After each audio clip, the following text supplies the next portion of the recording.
हिंदू परंपराओं में अंतिम संस्कार केवल एक क्रिया नहीं, बल्कि आत्मा की यात्रा का अंतिम संस्कार माना गया है।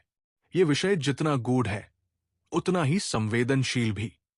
अक्सर यह प्रश्न उठता है कि स्त्रियों को अंतिम संस्कार में क्यों नहीं जाना चाहिए?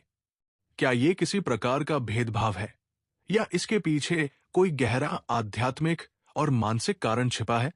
आइए इस विषय को परंपरा, मनोविज्ञान और शास्त्रीय दृष्टि से समझते हैं। सबसे पहले यह जानना आवश्यक है कि अंतिम संस्कार का उद्देश्य क्या है। शास्त्रों के अनुसार मृत्यु के बाद आत्मा स्थूल शरीर को त्याग कर सूक्ष्म यात्रा पर निकलती है। इस समय वातावरण अत्यंत भावुक, भारी और तामसिक माना जाता है। मंत्रोच्चार, अग्नि, धुआं और शोक, ये सभी मिलकर एक ऐसा परिवेश बनाते हैं जो मानसिक और भावनात्मक रूप से बहुत गहरा प्रभाव डालता है। स्त्री का स्वभाव शास्त्रों में अत्यंत कोमल, भावनात्मक और संवेदनशील बताया गया है। वो परिवार को जोड़ने वाली शक्ति होती है। अंतिम संस्कार के समय जो दृश्य होते हैं, अपने प्रिय को अग्नि को समर्पित करना, अंतिम विदाई, ये स्त्री के मन पर गहरी छाप छोड़ सकते हैं। यही कारण माना गया कि ऐसे क्षणों में स्त्री का वहां होना उसके मानसिक संतुलन को प्रभावित कर सकता है। दूसरा महत्वपूर्ण कारण है ऊर्जा और वातावरण।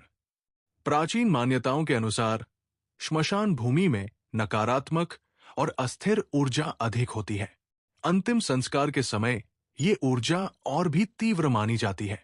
स्त्रियों को जीवनदायिनी शक्ति का प्रतीक माना गया है, इसलिए उन्हें ऐसे स्थानों से दूर रखने की परंपरा बनी ताकि उनकी सकारात्मक ऊर्जा सुरक्षित रहे। तीसरा पहलू है गृहस्थ जीवन की जिम्मेदारी। जब परिवार में मृत्यु होती है तो पूरा घर शोक में डूब जाता है। ऐसे समय में घर को संभालना, बच्चों और बुजुर्गों का ध्यान रखना, शांति बनाए रखना, ये भूमिका परंपरागत रूप से स्त्री निभाती रही है। यदि वो भी श्मशान में चली जाए तो घर का संतुलन बिगड़ सकता है। एक और कारण धार्मिक कर्मकांड से जुड़ा है। हिंदू धर्म में अंतिम संस्कार की विधि विशेष मंत्रों और नियमों के अनुसार होती है, जिनका पालन प्राय पुरुषों द्वारा किया जाता रहा है। इसे अधिकार या श्रेष्ठता से नहीं, बल्कि कर्म विभाजन के रूप में देखा गया। जैसे जन्म, पालन पोषण और संस्कारों में स्त्री की भूमिका प्रमुख है, वैसे ही अंतिम संस्कार में पुरुष की भूमिका निर्धारित की गई। ये भी समझना आवश्यक है कि ये परंपरा स्त्री को कमतर सिद्ध करने के लिए नहीं बनी, बल्कि इसे स्त्री की भावनात्मक, मानसिक और ऊर्जात्मक सुरक्षा से जोड़ा गया। शास्त्रों में स्त्री को गृहलक्ष्मी कहा गया है, जो घर में जीवन, आशा और स्थिरता बनाए रखती है। ऐसे में उसे मृत्यु और शोक के अत्यंत कठोर दृश्य से दूर रखना एक प्रकार की रक्षा ही मानी गई। हालांकि समय के साथ समाज बदल रहा है।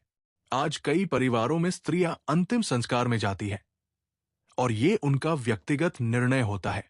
शास्त्र भी ये कहते हैं कि धर्म का मूल उद्देश्य करुणा और विवेक है, न कि कठोरता।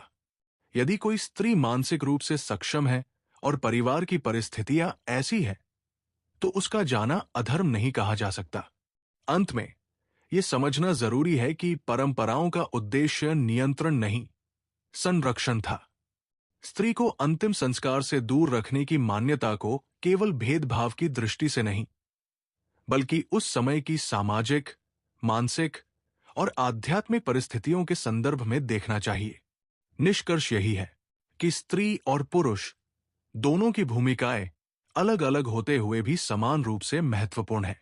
परंपरा का सम्मान करते हुए विवेक और संवेदना के साथ निर्णय लेना ही सच्चा धर्म है।